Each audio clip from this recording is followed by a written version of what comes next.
السلام علیکم ورحمۃ اللہ وبرکاتہ۔ الحمدللہ کفا وسلام علی عبادہ الذین اصطفی، اما بعد۔ محترم ناظرین کرام، آسان درس قرآن کے اندر 24واں پارے کا 11واں رکوع ہے، جس کے اندر 10 آیتیں ہیں۔ سورہ مومن سورہ نمبر 40 میں آیت نمبر 51 سے آیت نمبر 60 تک 10 آیتیں ہیں۔ اعوذ باللہ من الشیطان الرجیم، بسم اللہ الرحمن الرحیم۔ انا لننصر رسلنا والذین آمنوا فی الحیاۃ الدنیا ویوم یقوم الاشہاد۔ بے شک ہم اپنے رسولوں کی اور ایمان والوں کی دنیا کی زندگی میں مدد کرتے ہیں، اور اس دن بھی مدد کریں گے جب گواہی دینے والے اللہ کے سامنے کھڑے ہوں گے۔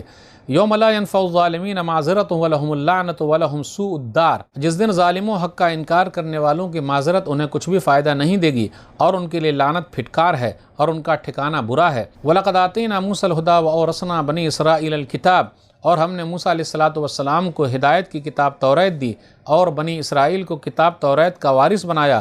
ہدی وذکریٰ لأولی الالباب، وہ کتاب عقل والوں کے لیے ہدایت اور نصیحت تھی۔ فاصبر ان وعد اللہ حق واستغفر لذنبک وسبح بحمد ربک بالعشی والابکار۔ تو آپ صلی اللہ علیہ وسلم صبر کیجئے، بے شک اللہ کا وعدہ سچا ہے، اور اپنے گناہوں کی معافی مانگتے رہیے، اور صبح شام اپنے رب کی تعریف اور پاکی بیان کرتے رہیے۔ ان الذین یجادلونک فی آیات اللہ بغیر سلطان اتاہم ان فی صدورہم الا کبر ما ھم ببالغیہ فاستعذ باللہ انہ هو السمیع البصیر۔ بے شک جو لوگ کسی روشن دلیل کے بغیر اللہ کی آیتوں میں جھگڑتے ہیں، یعنی بحث کرتے ہیں، ان کے سینوں میں گھمنڈ اور غرور ہے، وہ اپنا مقصد کبھی حاصل نہیں کر پائیں گے۔ تو آپ صلی اللہ علیہ وسلم اللہ کی پناہ مانگیے، بے شک وہی اللہ سب کچھ سننے والا، سب کچھ دیکھنے والا ہے۔ لخلق السماوات والارض اکبر من خلق الناس ولکن اکثر الناس لا یعلمون۔ بے شک آسمانوں اور زمین کا پیدا کرنا انسانوں کے پیدا کرنے سے زیادہ بڑا کام ہے، لیکن اکثر لوگ نہیں جانتے۔ وما یستوی الاعمی والبصیر والذین آمنوا وعملوا الصالحات والمسیء قلیلا ما تتذکرون۔ اور اندھا اور دیکھنے والا برابر نہیں ہے، اور ایمان والے اور نیک عمل کرنے والے اور برے کام کرنے والے برابر نہیں ہیں۔ اے لوگو، تم سب بہت کم نصیحت حاصل کرتے ہو۔ ان الساعۃ لآتیۃ لا ریب فیہا ولکن اکثر الناس لا یؤمنون۔ بے شک قیامت آنے والی ہے، اس میں کوئی شک نہیں، لیکن اکثر لوگ اس پر ایمان نہیں رکھتے ہیں۔ وقال ربکم ادعونی استجب لکم ان الذین یستکبرون عن عبادتی سیدخلون جہنم داخرین۔ اور اے لوگو، تمہارے رب نے کہہ دیا تم سب مجھے پکارو، میں تمہاری دعائیں قبول کروں گا۔ بے شک جو لوگ تکبر یعنی گھمنڈ کی وجہ سے میری عبادت نہیں کرتے، وہ لوگ ذلیل اور رسوا ہو کر جہنم میں داخل ہوں گے۔ ناظرین کرام، آسان درس قرآن کے اندر 24واں پارے کا 11واں رکوع ہے، جس کے اندر 10 آیتیں ہیں۔ سورہ مومن سورہ نمبر 40 میں آیت نمبر 51 سے آیت نمبر 60 تک۔ آیت نمبر 51 پر غور کیجئے۔ انا لننصر رسلنا والذین آمنوا فی الحیاۃ الدنیا ویوم یقوم الاشہاد۔ بے شک ہم رسولوں کی مدد کریں گے اور ایمان والوں کی دنیا کی زندگی میں بھی، اور جس دن گواہی ہوگی اس دن بھی، یعنی قیامت کے دن بھی۔ لیکن اب ایک مسئلہ یہ بھی ہے کہ جب اللہ نے یہ کہا کہ ہم مدد کریں گے رسولوں کی، تو کچھ انبیاء ایسے بھی ہیں جو قتل کیے گئے ہیں، جیسا کہ یحییٰ علیہ السلام کو قتل کیا گیا، زکریا علیہ السلام کو قتل کیا گیا ہے۔ پھر اسی طریقے سے بعض نبیوں کو ہجرت کرنا پڑی ہے، جیسے ابراہیم علیہ السلام نے عراق سے فلسطین ہجرت کی ہے۔ پھر اسی طریقے سے نبی صلی اللہ علیہ وسلم نے مکہ سے مدینہ ہجرت کیا، ایمان والوں نے بھی ہجرت کی ہے۔ تو آخر یہ وعدہ جو ہے اس کا مطلب کیا؟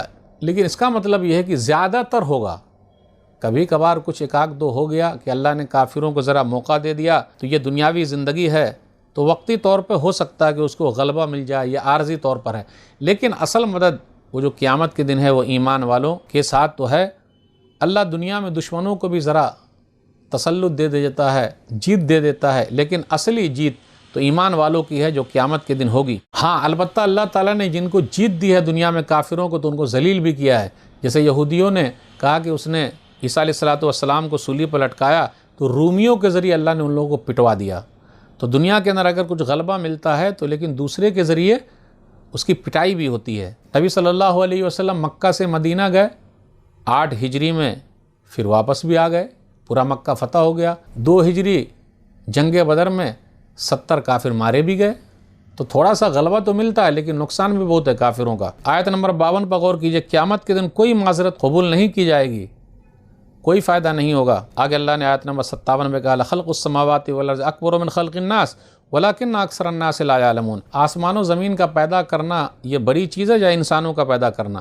آسمان و زمین کا پیدا کرنا یہ بڑی بات ہے، انسانوں کا پیدا کرنا آسان ہے، لیکن اکثر لوگ نہیں جانتے۔ پھر آگے کہا قیامت آنے والی ہے، اس کے بارے میں کوئی شک نہیں، لا ریب فیہا ولکن اکثر الناس لا یؤمنون، لیکن اکثر لوگ ایمان نہیں رکھتے ہیں۔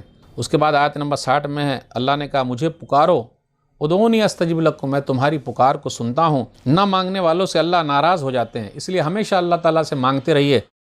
انسان ایسے ہیں، دنیا والے ایسے ہیں کہ رحمان نہ مانگنے سے ناراض ہو جائے اور انسان مانگنے سے ناراض ہو جائے۔ اب ایک دو مرتبہ مانگیے، اس کے بعد ناراض ہو جائے گا، اور اللہ سے نہ مانگیے تو اللہ ناراض ہو جائے، کاہے نہیں مانگتا ہے۔ سنن ترمذی کتاب الدعوات حدیث نمبر 3373، من لم یسل اللہ یغضب علیہ، جو اللہ سے نہیں مانگتا اللہ تعالیٰ ان سے ناراض ہو جاتا ہے۔ اور دعا ایک عبادت ہے، الدعا هو العبادہ، سنن ترمذی کتاب الدعوات حدیث نمبر 3372، الدعا مخ العبادہ، دعا عبادت کا مغز ہے، وہی اصل ہے، سنن ترمذی کتاب الدعوات حدیث نمبر 3371۔